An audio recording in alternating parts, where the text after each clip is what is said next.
إنما الصدقات للفقراء والمساكين والعاملين عليها والمؤلفة قلوبهم وفي الرقاب والغارمين وفي سبيل الله وابن السبيل فريضة من الله والله عليم حكيم۔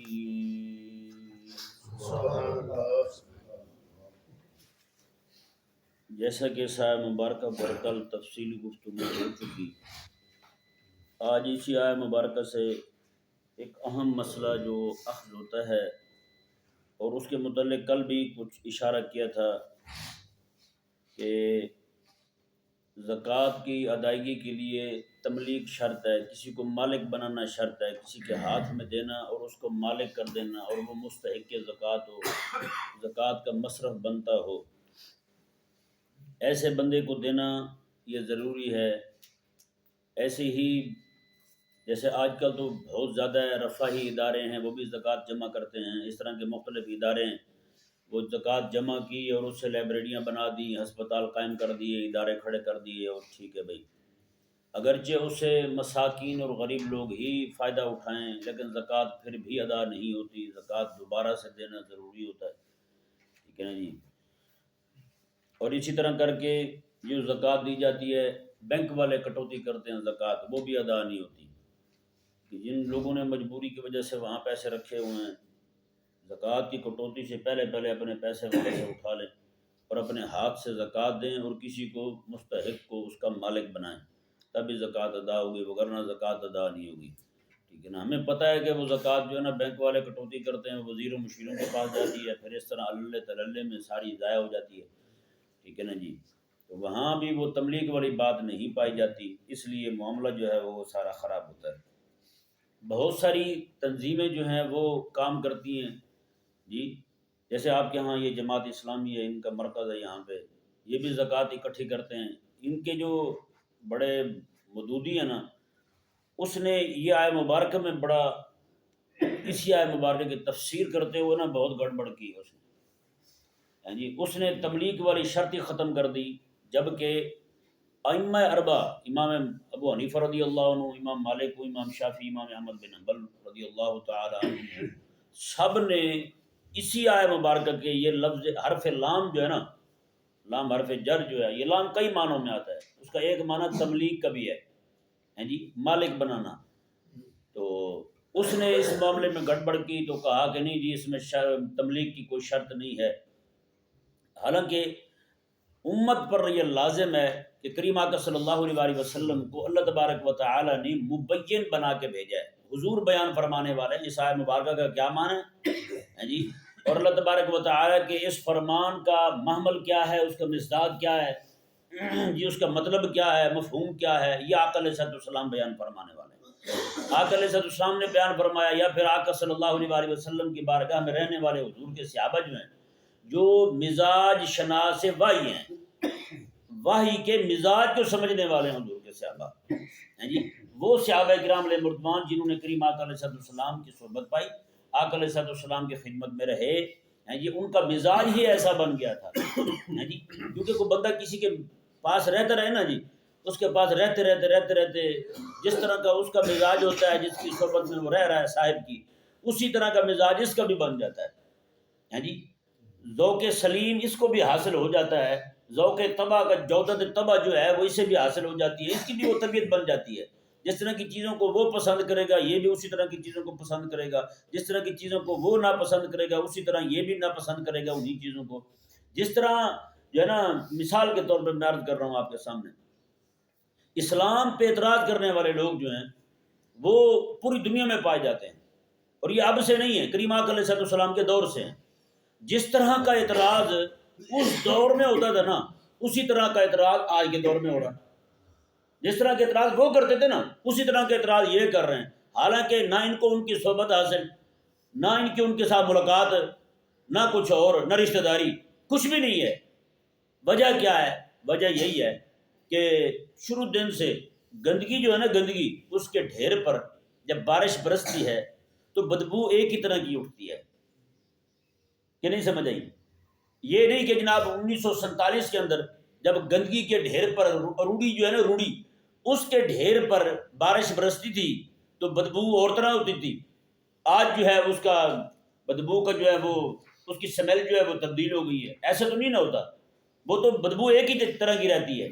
جس طرح باغات جو ہیں، باغ کے اندر بارش برسنے پر مولانا فضل خیر آبادی رحمہ اللہ کے دور میں جو خوشبو پھوٹتی تھی باغوں میں بارش برسنے پر، وہ آج بھی وہی ہے. مجد الفسانی کے دور میں باغ میں بارش برسنے پر جو خوشبو پھوٹتی تھی آج بھی وہی ہے، اس میں تبدیلی نہیں ہوئی ہے جی.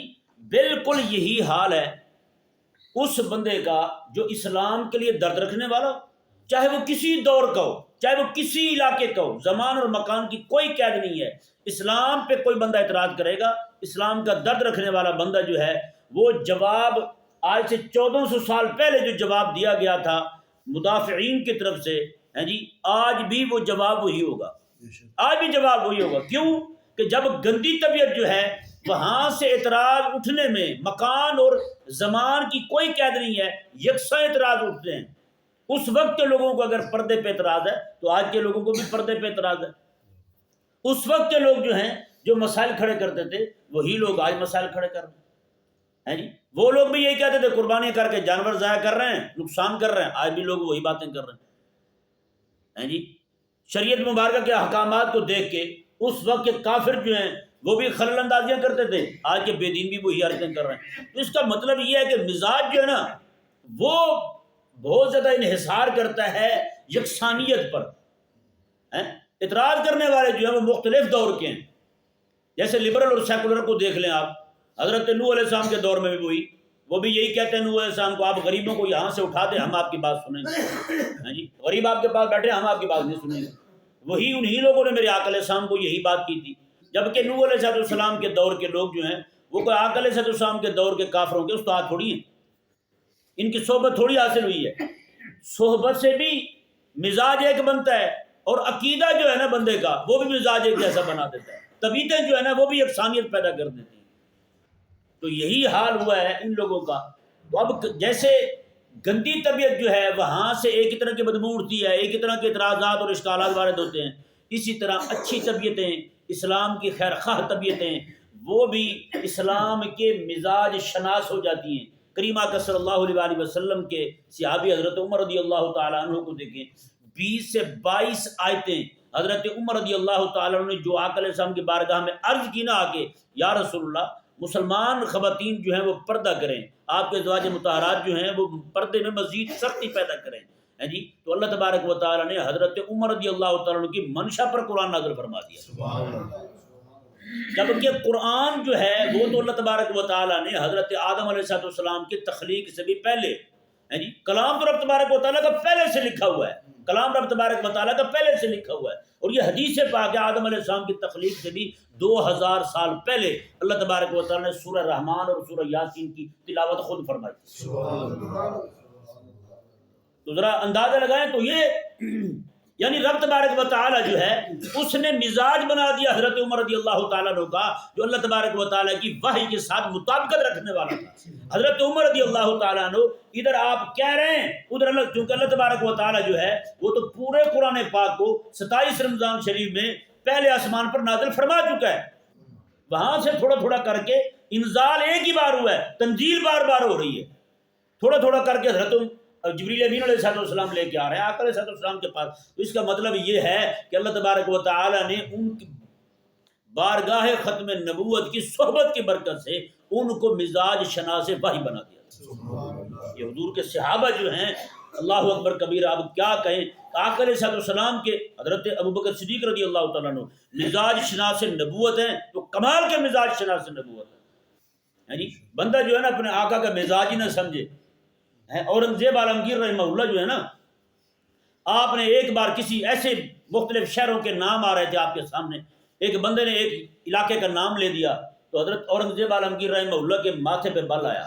کہا کچھ بھی نہیں، ماتھے پہ بل آیا. ان کا جو وزیر تھا نا اس نے جا کے لوہاروں کو سب کو جمع کیا اور ہتھیار تیار کرنے کی آرڈر جاری کر دیا. کہا کہ جلدی کرو ہتھیار تیار کرو. انہوں نے کہا یہ کیا؟ ہاں جی، انہوں نے کہا جنگ ہونے لگی ہے. انہوں نے کہا آپ کو کیسے پتہ ہے؟ انہوں نے کہا بس بتا دیا نا آپ کو جنگ ہونے لگی. لو جی کئی دنوں کے بعد اورنگزیب عالمگیر رحمہ اللہ کو پتہ چلا، میں تمہیں کس نے کہا ہے کہ ہتھیار تیار کرواؤ؟ انہوں نے کہا حضور جب شہروں کے نام لیے جا رہے تھے نا، فلاں علاقے کا آپ کے سامنے نام آیا، آپ کے ماتھے پہ بل آیا، میں سمجھ گیا تھا آپ وہاں پہ جہاد کی تیاری کا ہمیں حکم دیں گے، میں نے پہلے سے تیاری شروع کر دی۔ اورنگزیب عالمگیر رحمہ اللہ نے فرمایا ہاں واقعی ایسا ہے۔ یہ تھوڑی ہوتا ہے کہ آقا جو ہے وہ غلاموں کو منواتے رہے، نہیں جی میں یہ چاہتا ہوں، یہ تو طریقہ ہی نہیں ہے یار۔ میرے آقا صلی اللہ علیہ وسلم نے ایک بار ایسے اشارہ فرمایا تھا، میں ایک رات آئے گی اللہ تبارک و تعالیٰ مجھے حکم دے گا ہجرت کا، اللہ اکبر کبیرہ، تو حضرت سیدنا ابو بکر صدیق رضی اللہ تعالیٰ عنہ اس کے بعد سوئے نہیں ہے رات کو، ہر رات آپ نے جا کے گزاری کہ ممکن ہے اسی رات حضور میرے یہاں تشریف لے آئیں۔ اونٹنیاں پہلے خرید کے رکھ رہی ہیں، میرے آقا علیہ السلام نے حضرت ابو بکر صدیق کو نہیں فرمایا تھا، لیکن حضرت ابو بکر صدیق رضی اللہ عنہ نے 2 اونٹنیاں پہلے خرید کے رکھ لی، ایک حضور کے لیے اور ایک اپنے لیے۔ مزاج شناس جو ہے نا وہ یہ ہوتے ہیں۔ تو حضرت سیدنا عمر رضی اللہ تعالیٰ عنہ، بہرحال صحابہ کرام علیہ رضوان جو ہیں وہ چونکہ مزاج شناس تھے، کیا تھے؟ مزاج شناس تھے، نبوت کے بھی اور وحی کے بھی، حضور کے صحابہ۔ اس لیے میرے آقا صلی اللہ علیہ وسلم نے ارشاد فرمایا کہ طریقہ تمہارے لیے وہی معتبر ہے، ما انا علیہ و اصحابی، جس پر میں ہوں اور میرے صحابہ ہیں، جس پر میں ہوں اور میرے صحابہ ہیں۔ میں کہ یہ طریقہ جو ہے نا تمہارے لیے معتبر ہے، اس کے علاوہ تمہارے لیے کوئی طریقہ معتبر نہیں ہے۔ حضور کا طریقہ تو اس لیے کہ آقا علیہ السلام پر وحی آ رہی اور حضور نبی ہیں، آقا علیہ السلام نے صحابہ کرام علیہ رضوان کا طریقہ اپنانے کا حکم اس لیے دیا، کیوں کہ آقا علیہ السلام کے صحابہ جو ہیں وہ مزاج شناس نبوت، مزاج شناس وحی تھے۔ آقا علیہ السلام کے صحابہ نے جو کہنا تھا وہ اپنی طرف سے نہیں کہنا تھا، ان کا چونکہ مزاج بن گیا تھا وحی کو سمجھنے والا، وحی کی تفہیم والا، انہوں نے جو کہنا تھا وہ وہی کہنا تھا جو شریعت کے ساتھ مطابقت رکھنے والی بات۔ حضرت سیدنا عبداللہ بن مسعود رضی اللہ تعالیٰ عنہ، آپ کے پاس کچھ لوگ آئے مسئلہ دریافت کرنے کے لیے، آپ سے آ کر کے انہوں نے عرض کی حضور یہ مسئلہ پوچھنا ہے آپ سے۔ اب وہ مسئلہ ایسا تھا کہ اس معاملے میں قرآن تک بھی آپ کی رسائی نہیں ہو رہی اور آقا علیہ السلام کا کوئی فرمان بھی ذہن میں نہیں ہے۔ وہ لوگ آئے، آپ نے فرمایا یار بعد میں آنا، وہ دوسرے دن آئے، پھر فرمایا بعد میں آنا، وہ چلے گئے۔ اس طرح کرتے کرتے مہینہ پورا گزر گیا۔ حضرت عبداللہ بن مسعود رضی اللہ تعالیٰ عنہ کو کوفہ کے آپ استاد ہیں، کوفہ میں رہنے والے ہیں، کوفہ میں حضرت عمر رضی اللہ عنہ نے آپ کو معمول فرمایا تھا وہی بیٹھ کے حضور کا دین پڑھاؤ۔ تو پورا مہینہ گزر گیا ان کو آتے ہوئے، اچھا وہ بھی بدل نہیں ہو رہے، حضرت کیا کر رہے ہیں، روز آ رہے ہیں آپ کے پاس، مہینہ ہو گیا آپ جواب نہیں دے رہے ہیں، یہاں برداشت ہوتا ہے کسی؟ ایک لمحے سے پہلے جناب آگ لگا دے گا، نہیں جی مرتے ہیں ہم تو، ابھی بتائیں ہمیں، بتائیں۔ کل ایک بندہ مسئلہ پوچھ رہا ہے واٹس ایپ پہ، کہنے لگا جی ابو طالب کا اصل نام کیا تھا، ارجنٹ بتائیں اور ابھی بتائیں۔ جی کھانسنے سے پہلے 4 میسج اور آ گئے، بتائیں ہی آپ نے، لیٹ ہی کر دی بھائی، اتنی ہی تمہیں کھجلی ہوتی ہے تو دفعہ ہوگا، کتابیں اٹھا لو، خود ہی پڑھ لو، تم نکالو مسائل، کس نے منع کیا تمہیں؟ چلو اللہ اکبر۔ حضرت عبداللہ بن مسعود رضی اللہ تعالیٰ عنہ نے پورے مہینے بعد آپ نے ان کو جواب دیا، مسئلہ بتایا، مہینے کے بعد مسئلہ بتا کے آپ نے فرمایا یار دیکھو اس معاملے میں قرآن تک میری رسائی نہیں ہو سکی، حدیث شریف میرے ذہن میں کوئی نہیں تھی، آقا علیہ السلام کا کوئی فیصلہ میں نے ایسا نہیں سنا تھا، ہاں جی بہرحال میں نے بیان کر دیا تمہارے سامنے کہ اس طرح تم کر لو۔ اب ہوا یہ، وہاں پہ ایک صحابی بیٹھے ہوئے تھے، انہوں نے کہا جو فیصلہ آپ نے کیا نا بالکل یہی فیصلہ میں آقا علیہ السلام کی بارگاہ میں بیٹھا ہوا تھا، ایک معاملہ حضور کی بارگاہ میں یہی پیش ہوا تو آقا علیہ السلام نے بالکل یہی فیصلہ فرمایا تھا جو آپ نے کیا، یہی فیصلہ تھا۔ اللہ اکبر کبیرہ۔ حضرت سیدنا عبداللہ بن مسعود رضی اللہ تعالیٰ عنہ نے اللہ تبارک و تعالیٰ کا شکر ادا کیا، آپ نے عرض کی رب کی بارگاہ میں مولا تیرا کروڑ ہا بار شکر ہے کہ تو نے میری زبان سے وہی فیصلہ جاری کروایا جو تو نے اپنے حبیب کی زبان سے کروایا۔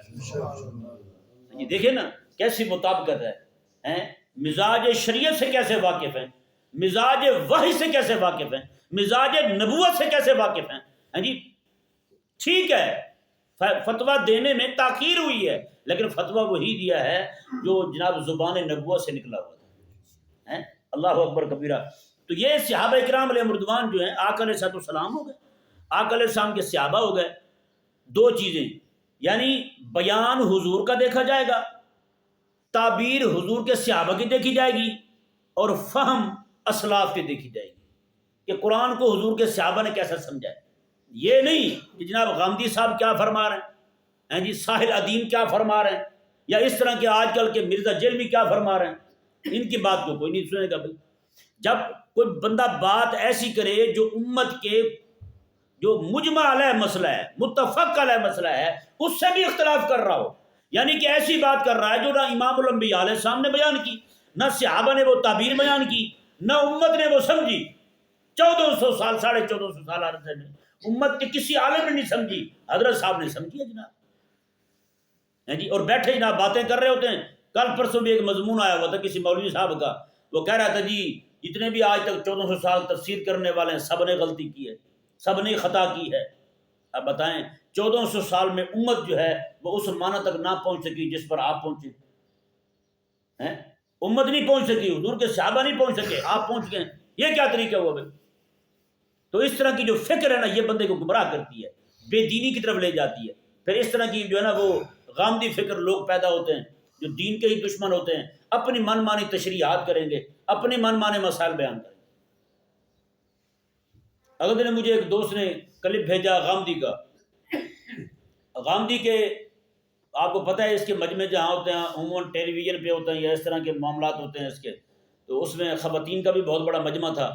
ایک بندے نے سوال کیا کہ حضرت آپ ہر معاملے میں اختلاف کرتے ہیں علماء سے، ہر معاملے میں آپ کا اختلاف ہے، آپ یہ ارشاد فرمائیں کہ بیوی جو ہے اس کو فرما بردار کرنے کا کوئی طریقہ بتا دیں، بیوی کو فرما بردار کرنے کا طریقہ بتا دیں۔ اس نے کہا جی اس معاملے میں میں کچھ نہیں کہہ سکتا، اس معاملے میں میں کچھ نہیں کہہ سکتا، یعنی کہ وہ کہنے لگا کہ یہ وہ معاملہ واحد ہے جہاں پر میں کچھ نہیں بولتا، باقی ہر معاملے میں بول سکتا ہوں، باقی شریعت کا معاملہ ہو، دین کا معاملہ ہو، رب تعالیٰ کے احکامات میں ہیر پھیر کرنے کا معاملہ ہو، یہ میں آپ کے سامنے جو ساری گفتگو کر رہا ہوں انما الصدقات للفقراء، یہ صرف حرف لام پر ہے، اور اس لفظ حرف لام میں گڑبڑ کرنے والے یہی بندے ہیں۔ مودودی نے پہلے گڑبڑ کی، اس کے بعد اس نے گڑبڑ کی، اس طرح کے جو لوگ ہیں سارے کے سارے بھائی یہی کہتے ہیں جی کنواں کھدوا دیں، ٹوٹی لگوا دیں، فلان نلکا لگوا دیں، فلان کر دیں، ڈھمکان کر دیں، آپ کی زکوٰۃ ادا ہو جائے گی، جبکہ حضور کے صحابہ نے یہ معنی بیان نہیں کیا، ائمہ اربعہ نے یہ معنی بیان نہیں کیا۔ ائمہ اربعہ کا اتفاقی مسئلہ ہے، کلی طور پر ان کا اتفاق ہے کہ یہ لام جو ہے یہ تملیغ کے لیے ہے، زکوٰۃ کے ادا ہونے کے لیے کسی بندے کو مالک بنانا شرط ہے، مالک نہیں بنایا زکوٰۃ دوبارہ ادا کرنی پڑے گی، بینک کی کاٹی ہوئی زکوٰۃ جو ہے وہ دوبارہ ادا کرنی پڑے گی۔ تو بندہ اس بھول فہمی میں غلط فہمی میں نہ رہے کہ جناب میں نے تو وہ بینک والے کاٹ لیے، زکوٰۃ تو ادا ہو گئی، کبھی بھی زکوٰۃ ادا نہیں ہوگی۔ انما الصدقات للفقراء، جو لام جو ہے نا یہ تملیغ کا ہے، اور تملیغ شرط ہے زکوٰۃ میں، تب جب تک تملیغ نہیں ہوگی تب تک زکوٰۃ ادا نہیں ہوگی۔ سمجھ آ گیا مسئلہ جی؟ تو اس ضمن میں صرف یہی نہیں کہ صرف لام کا جو مسئلہ آ گیا ہے تو اس میں آقا علیہ السلام چونکہ مبین ہے تو بیان حضور کا چلے گا، تعبیر صحابہ کی چلے گی، فہم اسلاف کا چلے گا، نہ پورے دین کے معاملے میں مزاج ہم نے یہی رکھنا ہے جی۔ حضور نے کیا فرمایا ہے، صحابہ کرام علیہ رضوان نے کیا تعبیر کی ہے، اسلاف نے سمجھا کیا ہے، بس جو بندہ اسلاف کا پیروکار رہے گا نا جی، بزرگوں کا، بزرگ بھی وہ ہمارے جو قرآن کے تابع ہیں، بزرگ بنتا ہی وہی ہے جو قرآن کا تابع ہو، جو اپنی فکر کو، اپنی سوچ کو، اپنی جناب جو بھی معاملات ہیں اس کے، اس سب کو شریعت کے تابع رکھے، وہی بزرگ ہوتا ہے، وہی سلف صالحین ہیں ہمارے۔ اللہ تبارک و تعالی ہم سب کو سمجھنے کی توفیق عطا فرمائے۔